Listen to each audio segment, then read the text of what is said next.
రాష్ట్రంలో కాంగ్రెస్ 5 ఏళ్ల కంటే ఎక్కువ రోజులు అధికారంలో ఉండదన్నారు బీఆర్ఎస్ నేత హరీష్ రావు. ఇప్పుడు బీఆర్ఎస్ ను వీడిన వాళ్లను మళ్లీ పార్టీలోకి రానివ్వమన్నారు. కష్టకాలంలో అండగా ఉన్న వాళ్లే నిజమైన కార్యకర్తలన్నారు హరీష్. బీజేపీకి నచ్చితే దోస్తీ లేకపోతే ఈడీ అంటూ విమర్శించారు. బీజేపీ విధానం వాషింగ్ పౌడర్ నిర్మాలాగా ఉంటుందని ఎద్దేవా చేశారు.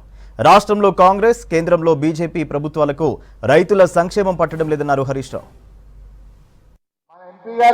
మన అభ్యర్థి ఒక ఐఏఎస్ ఆఫీసర్, పరిపాలన మీద పట్టున్న వ్యక్తి, మంచి అనుభవం ఉన్న వ్యక్తి, పనిని చేయించగలిగే సామర్థ్యం ఉన్నటువంటి వ్యక్తి.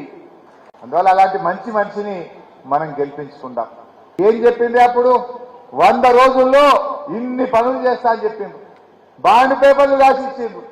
2 లక్షల రుణమాఫీ డిసెంబర్ 9 తారీఖు నాడే చేస్తా అన్నాడా లేదా? రైతులకు ఏం చెప్పిండ్రు?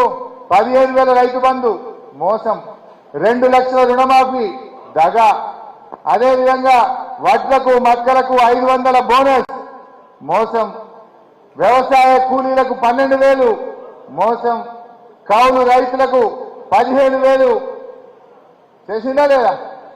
ఇట్లా రైతులకు ఒక్క హామీ కూడా అమలు చేయలేదు.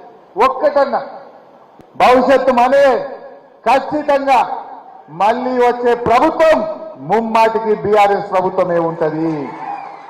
అయినా కాంగ్రెస్ వాళ్ళు ఎక్కడైనా 5 ఏళ్ల కంటే ఎక్కువ చేసినారే?